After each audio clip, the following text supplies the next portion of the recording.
Bonjour, bienvenue dans Icomicar. Aujourd'hui, nous sommes dans les Pyrénées, dans une nacelle au-dessus d'une centrale solaire, une ancienne centrale solaire puisqu'elle a été transformée en télescope géant. La machine marche désormais la nuit et elle sert à étudier les rayonnements gamma, les rayons les plus durs, les plus violents de l'univers. Le faisceau lumineux est invisible mais puissant. Le bout de bois monte à 3000 degrés et s'enflamme en quelques secondes.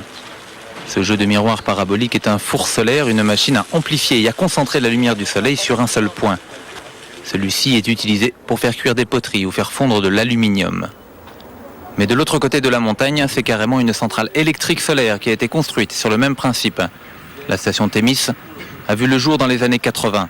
Ces centaines de miroirs mobiles convergents étaient chargés de réceptionner les rayons solaires sur toute la surface du champ et de transférer cette énergie dans une chaudière placée en haut de la tour. Alors ici, on est à la place de la chaudière. C'est ici, il y avait l'énorme machin qui recevait la chaleur et qui fondait les sels. Ces sels fondus allaient là-bas où il y avait les turbines, les générateurs. Des générateurs qui produisaient de l'électricité mais en quantité insuffisante.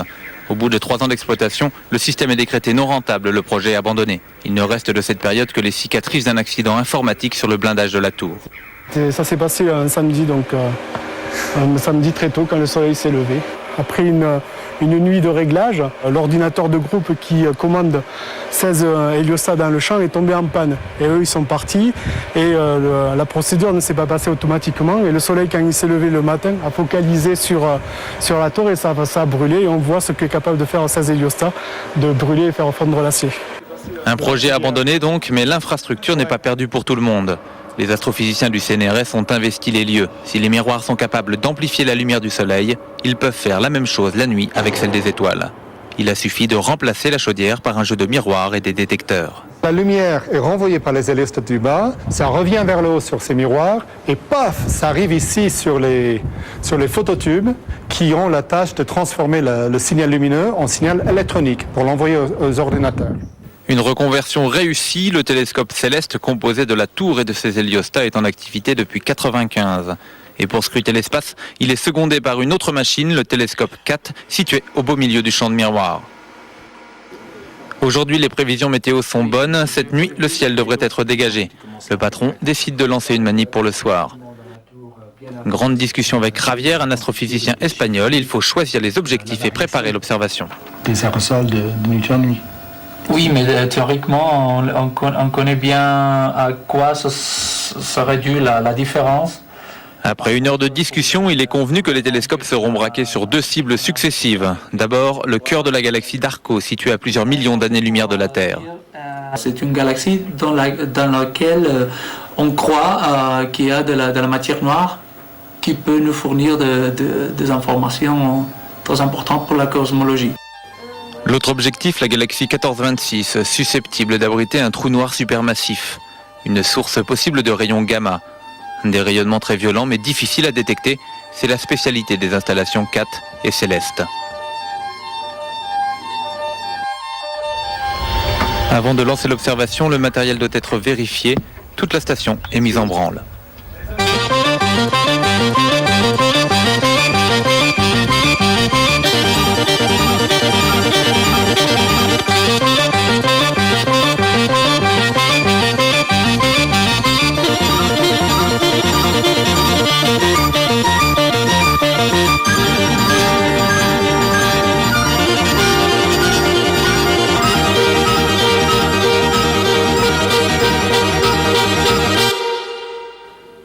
Quand le soleil se couche, tout est prêt. David et Javier sont dans la cabine, en haut de la tour. Antoine lui retire le cache de la caméra de 4. 21h, temps universel, la nuit est noire. Ouverture des portes de Céleste sur la tour et dernier coup d'œil sur l'électronique du télescope. Alors dites, Antoine lance le pointage et l'allumage de l'optique ultrasensible de la caméra. Au moins, et je me trouve à 0 Hz. Comment ça se fait ça ? Arrivée des premiers rayons cosmiques sur les écrans, Antoine communique immédiatement les résultats à l'autre équipe. Moins 1,7 et moins 24 gamma. Il n'y a rien quoi. Oui. Est-ce que tu as vu quelque chose d'étrange maintenant? Taux de trigger? Oui. Oui. J'ai eu une chute de trigger. Mais pas de rayons gamma ni de signaux extraterrestres, probablement un nuage ou un avion qui est passé dans le champ. Mais par acquis de conscience, Antoine vérifie les armoires électroniques de la tour grâce à une webcam. Javier a eu la même idée, il apparaît sur l'écran. La salle informatique de Céleste est juste à côté des armoires. Ici, l'ambiance reste studieuse, même si le pointage sur la galaxie 1426 n'a rien donné.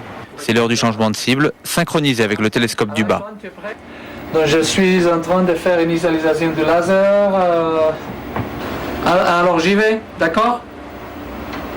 C'est parti pour le deuxième pointage de la nuit. Pendant la prise des mesures, le patron recalcule les coordonnées de la cible.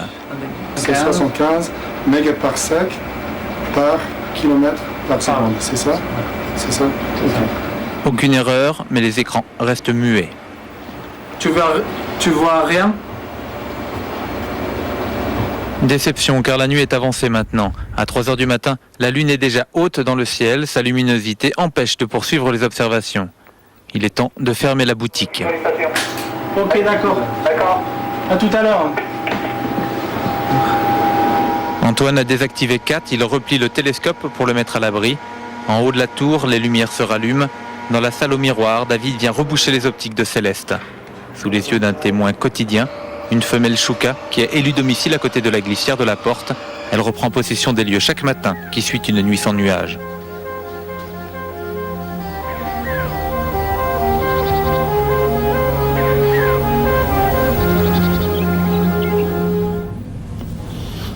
Eh bien, mon cher Mortimer, une fois de plus, vous avez frôlé le rayon de la mort, le rayon qui trouve l'acier. Non, avec Raph, c'est quand même désespérant. À chaque fois que tu vas faire une manip, elle foire. La dernière fois, je me rappelle, c'était en Angola, une éclipse du soleil, formidable, mais il y avait les nuages. Ouais, mais attends, là c'est normal, on parle de rayons gamma. Les rayons gamma, c'est pas tous les jours, c'est pas tous les jours qu'il y en a.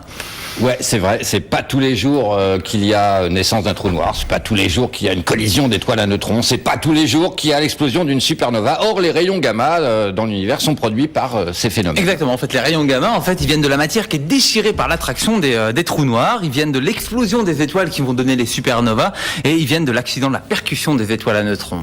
Dans la nature, parce que l'homme peut aussi fabriquer des rayons gamma avec les explosions nucléaires, les bombes atomiques. Par exact. exemple. D'ailleurs, l'histoire des rayons gamma dans l'univers, en fait, elles viennent de la guerre froide, au moment où il y avait cette tension entre les États-Unis et l'URSS.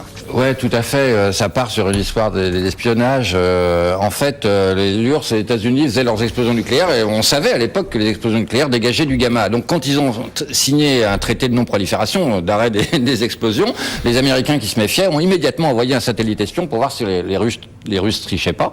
Et bon, première observation, il y avait du rayon gamma plein au-dessus de l'Union soviétique, d'où. Et les Américains, là, à ce moment-là, ils n'ont pas réagi. Avant de déclencher une guerre mondiale, on vérifie quand même les données. Ils se sont aperçus que, en fait, les gamma ne venaient pas d'en bas, c'est-à-dire des Russes, mais d'en haut. C'est-à-dire du ciel, du Et du cosmos. coup, depuis, les civils ont repris le relais des militaires, et aujourd'hui, ce qu'on appelle l'astronomie gamma est en pleine expansion. Alors, c'est une autre façon de regarder l'univers, ça donne accès à des événements de dimension cosmique. Alors, justement, revenons à ton reportage, là, sur le site Thémis, du charmant à côté du petit village de, je me rappelle, Targason, dans les Pyrénées. Alors, il y a un truc que j'ai pas bien compris, c'est pourquoi il faut ces miroirs géants, tout ce système pour observer les rayons gamma. Après tout, pourquoi pas un télescope, un tube, comme d'hab, quoi. Mais en fait, sur Terre, on ne détecte pas directement les gamma. C'est pas ça qu'on détecte. Mais c'est quoi qu'on détecte alors? Le gamma, il arrive dans l'atmosphère, il vient percuter une molécule de l'air et il va l'exploser en atomes qui vont être propulsés à la vitesse de la lumière. Et à cette vitesse-là, en fait, les atomes vont émettre une lumière bleue, une espèce de pluie de lumière, une gerbe de rayons lumineux. Effet Cherenkov. Hein, c'est ça, c'est celui qu'on observe dans les bassins aquatiques des centrales nucléaires. Sauf que cet effet-là, on ne le voit pas à l'œil nu, il faut l'amplifier. Et donc, pour pouvoir réceptionner, pour pouvoir récupérer l'ensemble de cette gerbe de lumière, il faut des récepteurs très grands, il faut des réceptacles très, très larges. Qui permettent en plus de concentrer le rayon et d'amplifier le signal. Exactement comme pour le bout de bois. Il ne s'agit pas d'avoir un photon tous les kilomètres, mais qu'il y en ait plein à un petit endroit tout défini, d'augmenter l'énergie et de le rendre détectable. Et alors là, pendant la manip, les miroirs, les héliostats suivent la cible pendant que la Terre tourne. Céleste, celui qu'on a vu, ça pivote. Exactement. Alors, Céleste, celui qu'on a vu dans le sujet, ça fonctionne depuis 1995 et pour combien de temps encore alors? Là en fait c'est sa dernière année. Il devrait s'arrêter en fait au printemps prochain puisqu'il lui reste encore l'hiver à passer, la saison astronomique. L'hiver, saison astronomique. Pourquoi? Parce que les nuits sont plus longues, Léon. Bravo, et oui. Et après, qu'est-ce qui va devenir ce site Thémis à Targason dans les Pyrénées? Je suis inquiet à son sujet. Deux possibilités, soit ça devient un centre de tourisme scientifique dans le sud, soit c'est une nouvelle fois reconverti en station solaire, mais cette fois du photovoltaïque. C'est-à-dire avec des panneaux solaires à la place des miroirs. Et alors les rayons gamma, nous on les laisse tomber là, les Français. Ah non, absolument pas, non. Il y a plein de systèmes pour observer les rayons gamma. Il y a notamment le satellite intégral qui est parti en novembre 2002 pour aller observer ça. Il y a le futur télescope spatial GLAST, il y a un télescope, le télescope Veritas en Arizona, et puis il y en a un autre qui est en cours de construction en Namibie, le télescope S, qui sera le petit frère de CAT qu'on a vu dans le sujet, et c'est lui qui va prendre la relève sur les gamma rapidement. La Namibie, le ciel le plus propre de la planète. Ah, je vois que monsieur est connaisseur. Hein. Les tropiques, Raphaël, les tropiques. Et à propos, tu connais le monarque, le papillon monarque? Le papillon migrateur américain, c'est ça dont tu veux parler? Américain ou mexicain, en fait, il fait justement 3000 km pour aller l'hiver des États-Unis au Mexique. Il supporte pas de froid, le monarque. Attention, c'est un papillon, hein, c'est pas un oiseau, les 3000 km là. Et c'est le seul papillon qui fasse ça. Alors, ce qu'il y a de nouveau, c'est qu'on sait enfin comment le monarque se repère pour aller des États-Unis au Mexique. Là, tu m'intéresses parce que c'est carrément le grand mystère de l'univers papillon. Et oui, c'est un des grands mystères du papillon parce que le monarque qui descend des États-Unis au Mexique à l'automne, c'est pas le même que celui qui est remonté au printemps. C'est son arrière petits-enfants. Donc on se demandait bien comment il fonctionnait, comment il trouvait le chemin.